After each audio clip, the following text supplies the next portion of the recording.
dunia satpam itu awal mulanya saya itu dari Gada Pratama, anggota yang di lapangan. Dan setelah dari anggota lapangan, saya belajar lagi bagaimana menjadi tim leader ya, atau dandru.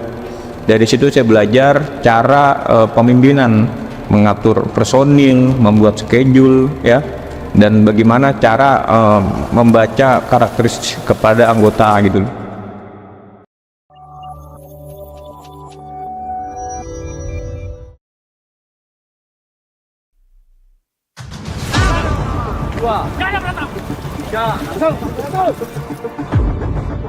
Ya, jadi untuk pelatihan Gada Pratama ini adalah pelatihan dasar ya, pelatihan dasar menjadi seorang satpam, dan diperuntukkan untuk calon satpam atau yang mau jadi satpam ataupun dia satpam yang sudah bekerja tapi belum pelatihan. Jadi untuk pelatihan Gada Pratama ini wajib bagi seluruh satpam.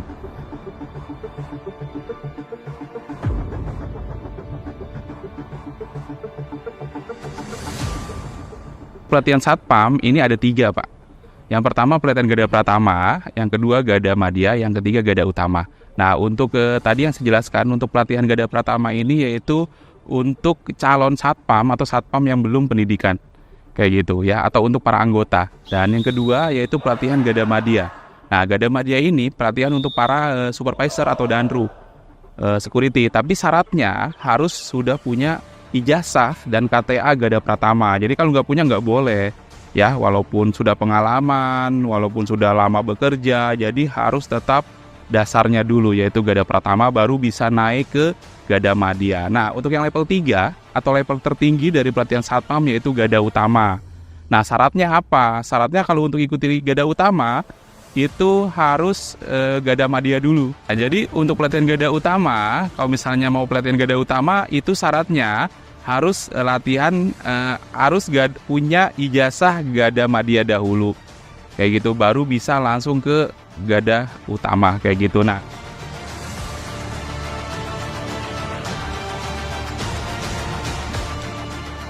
spesialnya di Gada Utama ini apa?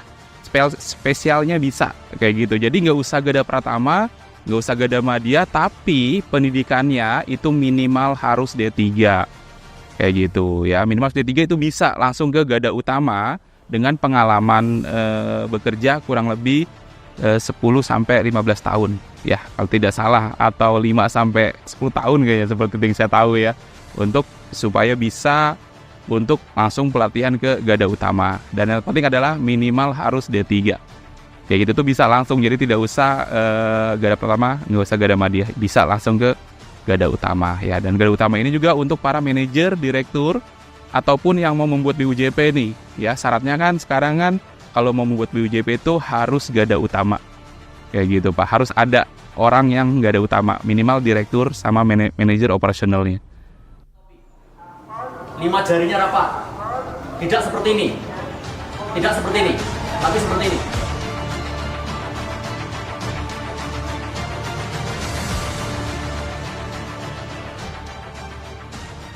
Gada Pratama ini para siswa dilatih untuk yang pertama mengenal dunia satpam, dan juga yang paling penting adalah seperti latihan baris berbaris, terus mengenal drill tongkat, ada borgol. Nah, untuk pembelajaran yang diberikan di Diklat Satpam Gada Pratama ini, yang pertama jelas itu ada materi-materi kelas, yang kedua ada materi lapangan.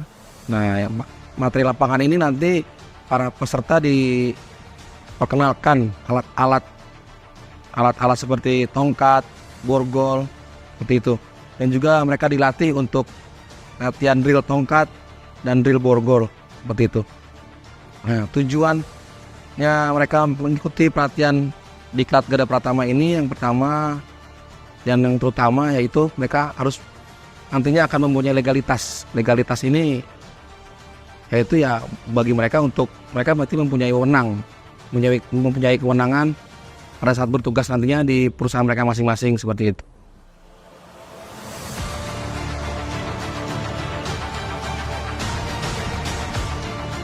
Di pelatihan Gada Pratama ini sebenarnya sih nggak jauh-jauh ya. Kalau satpam ini dari ilmu-ilmu kepolisian kayak gitu, memang satpam ini yaitu anak kandungnya dari polisi. Jadi hampir sama tugasnya sebenarnya untuk satpam ini sama polisi, cuman bedanya tempat, yaitu kewenangannya. Nanti ada di pelatihan satpam ini pelajaran namanya kewenangan kepolisian terbatas. Itulah yang membedakan kita sama polisi, yaitu di kewenangan kepolisian terbatas itu kita terbatas tempat. Nah, itu diajarkan di Gada Pratama. Terus ada juga nanti cara membuat laporan, terus teknik tangkap, ada KUHP juga, ya. Ini berhubungan sama pengetahuan, ya berhubungan sama skill, itu ada borgol tongkat sama bela diri untuk Gada Pratama. Nah, lebih lengkapnya nanti silakan dibaca-baca di Perpol, untuk materi-materinya banyak banget ya. Kurang lebih 140 jam pelajaran kayak gitu, ditempuh 14 hari pelatihan untuk Gada Pratama.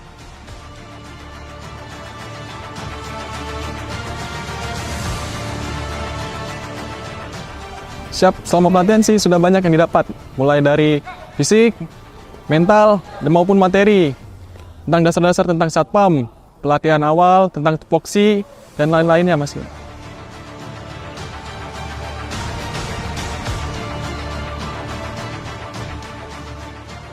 Wah, ini penting juga nih ya untuk uji kompetensi, karena kita membantu pemerintah nih ya, kan ada apa tuh, ada sebuah pemerintah yang kemarin tuh ya, Indonesia kompeten ya. Jadi kompeten itu bagaimana caranya, yaitu dengan mengikuti yaitu kompetensi ya.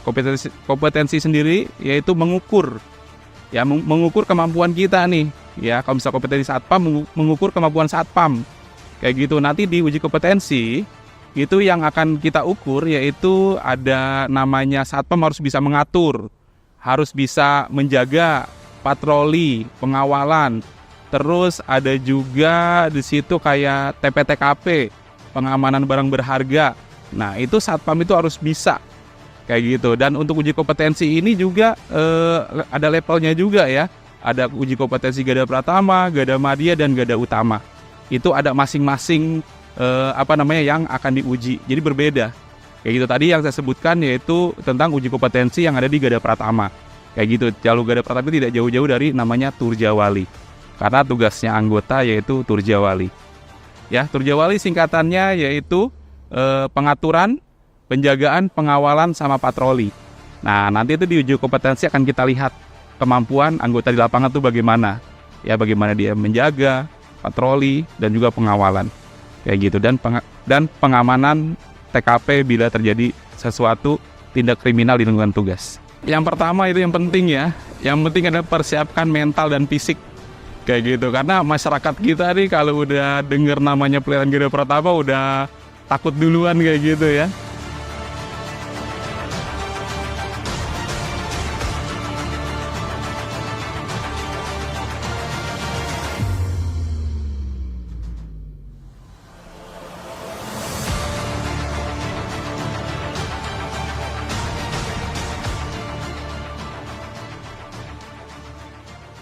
Nggak pernah nyesel sih buat jadi satpam. Karena kita tuh untuk melayani masyarakat, walaupun areanya terbatas, kita tetap untuk menjadi keamanan dan pelayanan.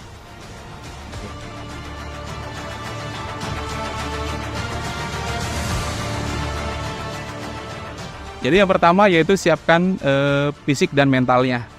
Kayak gitu ya, karena memang jujur saja kalau Gada Pratama itu paling banyak kita di lapangan, Pak. Jadi berhubungan sama fisik kayak gitu ya. Kayak nanti ada PBB, nah itu bisa seharian tuh ya untuk latihan PBB, penghormatan. Terus ada juga borgol tongkat, nah itu bisa seharian. Jadi saya rasa kalau misalnya untuk Gada Pratama itu lebih banyak di lapangannya.